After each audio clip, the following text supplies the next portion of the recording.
पाकिस्तान समेत दुनिया भर में हमारे देखने और चाहने वालों को इम्तियाज़ शाह का अस्सलाम वालेकुम। आप हमारे चैनल को लाइक करें, सब्सक्राइब करें, कमेंट्स करें, नीचे दिए गए लिंक को क्लिक करें और घंटी का बटन दबाना तो हरगिज़ ना भूलें। ये बार बार हम रिक्वेस्ट करते हैं आपसे कि घंटी का बटन दबाएं, घंटी का बटन दबाना तो हरगिज़ ना भूलें।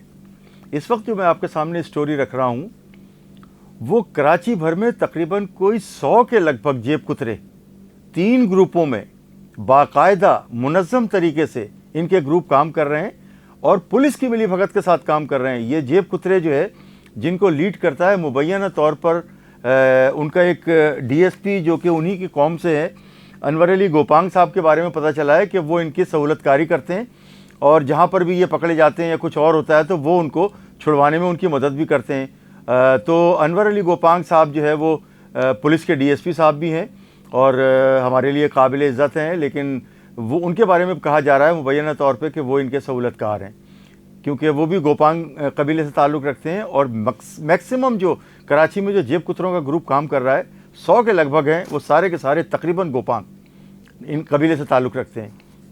अच्छा, ये तो है सरपरस्त आला। इसके अलावा जो है वो इनके जो जेब कुतरों के जो सरदार है वो सरदार माशुक अली गोपांग, सरदार माशुक अली गोपांग साहब जो है इन जेब कुतरों के सरदार हैं। नामी गिरामी गोपांग फैमिली से ताल्लुक़ रखने वाले जो है वो जाते और आते रहते हैं, मुख्तलिफ जो है वो अदवार में चले जाते हैं। कुछ लोग वापस आ जाते हैं कराची में और वारदातें करते हैं। सोराब गोट पे इनका मरकज़ी अड्डा है। जब अंदरून मुल्क से आने वाले जो मुसाफिर हैं जो यहाँ कारोबार के सिलसिले में आते हैं, कोई गाड़ी लेने के लिए आता है।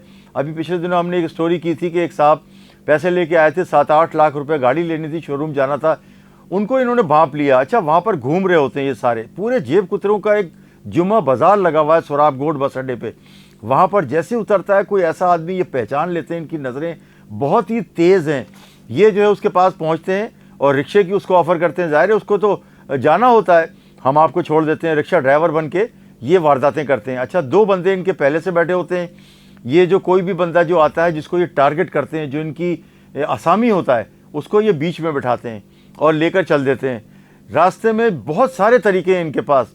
उसी दौरान में उसकी जेब काट लेते हैं सफ़र के दौरान, नंबर 1। नंबर 2, उसको कोई भी चीज़ सुंघा कर या पिलाकर उसको बेहोश करके उसको कहीं भी फेंक देते हैं और निकल जाते हैं। और ये पुलिस के ऐसे चोज मिले हुए हैं इनके साथ बाकायदगी से। अगर हमारी तहकीकाती इदारे जो है इस पर तहकीक करें तो उनको वाज़ेह तौर पर पता चल जाएगा कि पुलिस की मिलीभगत से ये सब कुछ होता है। अच्छा, 50-50 में जिस जगह से ये वारदातें करते हैं और ये जेब कुतरों का एक पॉइंट, अगर मिसाल के तौर पर वहाँ पर 3-4 रिक्शे चल रहे हैं तो वो 3-4 रिक्शे जितने भी पैसे कमाएंगे, अगर 1 लाख कमाया तो 50,000 रुपये तो वो जेब कुतरे ले जाएंगे। 50,000 में से हेड बोरर और एसएचओ को मिलेगा उस इलाके का, क्योंकि उनकी तरफ कोई देखने वाला नहीं होगा। और अगर कोई शिकायत करने आ जाए तो ज़ाहिर पुलिस पैसे लेती है तो उनको जो शेल्टर फराहम करती है। तो ये तकरीबन सारी कराची में वारदातें कर रहे हैं ये रिक्शा वाले, जो रिक्शा के साथ जो है वो चल रहे हैं, रिक्शा ड्राइवर बन के चल रहे हैं।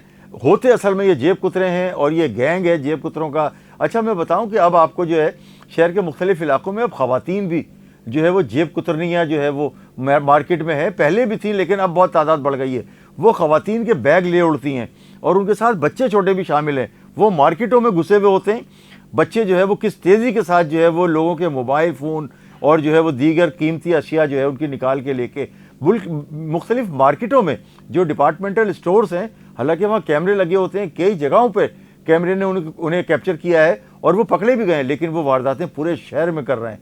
एक तो स्ट्रीट क्राइम का जिन बेकाबू और दूसरा वारदातें अब ये हम आपको बता रहे हैं कि जेब कुतरों की। अच्छा, जेब कुतरों को जो है वो हुर्फ आम में जो है पॉकेट मार भी कहा जाता है, जेब कुतरा भी कहा जाता है, बिशरी भी कहा जाता है, मुख्तलिफ नामों से इनको याद किया जाता है। और ये Karachi cantt station, city station समेत बहुत सारे बस अड्डों पे मिलते हैं और शहर में जो मुख्तलिफ इलाकों में जो बसें चल रही हैं उन पर इनका कॉन्टैक्ट होता है। एक एरिया इनके पास जो है वो होता है, यानी कि अगर ये एक जगह से दूसरी जगह जाएंगे तो एक स्टॉप से दूसरे स्टॉप तक, उसके बाद दूसरा बंदा और उसके बाद तीसरा बंदा।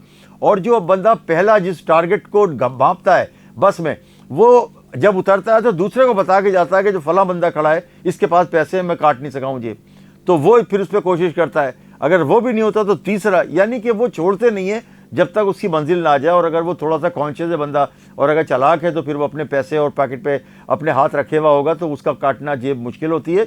लेकिन उमूमन ये उतरते और चढ़ते हुए उनकी बसों में रश होता है, वैगनों में रश होता है, तो ये उनकी जेबें काट लेते हैं। और आजकल ये जो ग्रीन बसेस चल रही हैं और येलो बसेस और रेड लाइन जो चल रही हैं, मुख्तलिफ जो लाइन्स चल रही हैं, ये जो सरकारी बसें हैं उनमें भी जेब काटने की वारदातों में इजाफा हो रहा है। अच्छा, मैं आपको बताऊं कि क्योंकि ये कैंट स्टेशन और सिटी स्टेशन पर जो लोग जा रहे होते हैं उन्हें पता है कि ये यहाँ से कराची से माल कमा के लेके जा रहे हैं। अच्छा, इवन ये कि जेब कुतरे जो है वो जो फ़कीर जा रहे होते हैं उनके पास बहुत पैसा होता है, जो यहाँ से जमा करते हैं वो ज़कात खैरात और उसका, उनके पैसे भी ये जेब कुतरे जो है वो निकाल लेते हैं। और वो लोग, कई लोगों को जो है वो फ़कीरों को स्टेशनों पर उनको रोते हुए देखा है कि उनका पैसा निकल गया, कोई ले गया। अच्छा, ये जो जेब कुतरे हैं ये इस तरह से वारदातें शहर भर में फैले हुए हैं। अगर इनका कॉन्ट्रैक्ट किसी भी थाने की हदूद में पुलिस से ख़त्म होता है, यानी SHO उनको मना करता है कि उनके SSP या SP या जो भी बड़े अफसरान हैं उन्होंने मना कर दिया कि अगर इस तरह की वारदात यहाँ सुनी और देखी गई तो तुम्हें मुअत्तल कर दिया जाएगा, तो वो उनको आर्जी तौर पर अपने इलाके से भगाते हैं, दूसरे इलाके का SHO उनको वेलकम करता है। तो कराची में पुलिस जो है, कोई भी गंदा काम हो, कोई भी इस तरह का काम हो, चाहे मतलब फाशी के अड्डे चलवाना हो, चाहे इस तरह के कोई काम हो, तो पुलिस उसमें बराबर की मुलव्विस है। यानी कि अगर जो फाशी के अड्डे शहर भर में चल रहे हैं उसके बारे में भी हम आपको जल्दी एक मुफस्सल रिपोर्ट जो है वो पेश करेंगे, इंशाअल्लाह बताएंगे। इनके चेहरों से जो है वो नकाब उतारेंगे इन पुलिस एहलकारों के चेहरों से, जो कि वो जो बंदा जो फाशी के अड्डे के बाहर खड़ा है कंधे पर रुमाल डालकर, वो भी वही पैसे ले रहा है और वो SHO भी वही पैसे ले रहे हैं।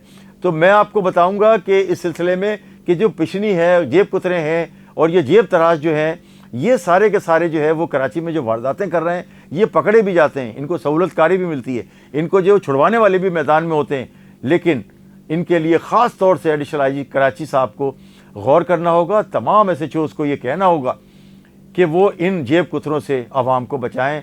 अगर कोई SHO इसमें मुलव्विस पाया गया तो उसको सिर्फ मुअत्तल न किया जाए, उसको नौकरी से भी निकाला जाए। इम्तियाज़ शाह, कराची न्यूज़ टाइम।